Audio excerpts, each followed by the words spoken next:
لا إله إلا الله لا إله إلا الله لا إله إلا الله محمد رسول الله لا إله إلا الله لا إله إلا الله لا إله إلا الله محمد رسول الله. Euphrates നദീതീരത്ത് യുദ്ധം കൊടുമ്പിരി കൊള്ളുകയാണ്. അതെ, ഒരു തുള്ളി വെള്ളത്തിന് വേണ്ടിയുള്ള പോരാട്ടം. എത്ര നേരമാണ് പിടിച്ചു നിൽക്കുക? അവരെല്ലാവരും തളർന്നു. ശാസ്ത്രികൾ ഇരച്ചു കയറി. പിന്നെ സംഘത്തിലെ 50 പേരും ഷഹീദായി.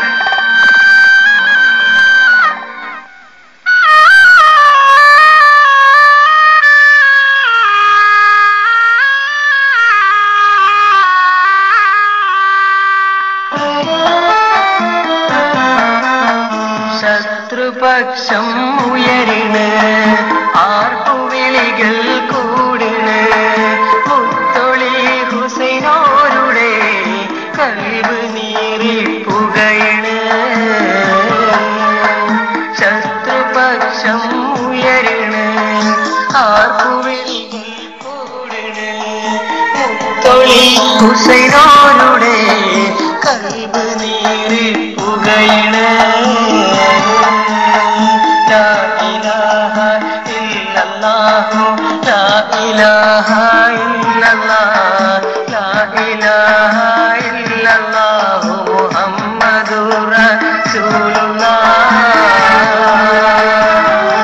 പ്രിയരെ, 2-3 ദിവസമായി ഹുസൈൻ റളിയല്ലാഹു അൻഹു കുടുംബവും ഭക്ഷണം കഴിച്ചിട്ട് തൊണ്ട നനക്കാൻ ഒരു തുള്ളി പച്ചവെള്ളം പോലും കിട്ടാനില്ല. സ്ത്രീകളും കുട്ടികളും വാടി തളർന്നു കിടക്കുകയാണ്. ഇത് കണ്ട് ഹുസൈൻ റളിയല്ലാഹു അൻഹുവിന്റെ മനസ്സ് വല്ലാതെ വേദനിച്ചു. അവർ ഭാര്യ ഷഹർബാനുവിനെ സമീപിച്ചുകൊണ്ട് പറഞ്ഞു, എന്റെ പ്രിയപ്പെട്ട ബീവി, കർബലയിൽ കിടന്ന് പിടഞ്ഞു മരിക്കാനാണ് എന്റെ വിധി. പക്ഷേ നിന്നെയും എന്റെ പൈതങ്ങളെയും സഹോദരിമാരെയും സുഹൃത്തുക്കളെയും എന്തിനു വെറുതെ കഷ്ടപ്പെടുത്തണം? നിങ്ങൾ മദീനയിലേക്ക് തിരിച്ചു പോകണം. ഇത് കേട്ട ഭാര്യ ഷഹർബാൻ പുഞ്ചിരിച്ചുകൊണ്ട് പറയുകയാണ്,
ഭാര്യയും മക്കളും സഹോദരിമാരും സുഹൃത്തുക്കളും നാട്ടിലേക്ക് തിരിച്ചു പോകില്ല എന്ന് ഉറപ്പ് പറഞ്ഞപ്പോൾ ഹുസൈൻ റളിയല്ലാഹു അൻഹു ആ ശ്രമത്തിൽ നിന്ന് പിന്മാറി.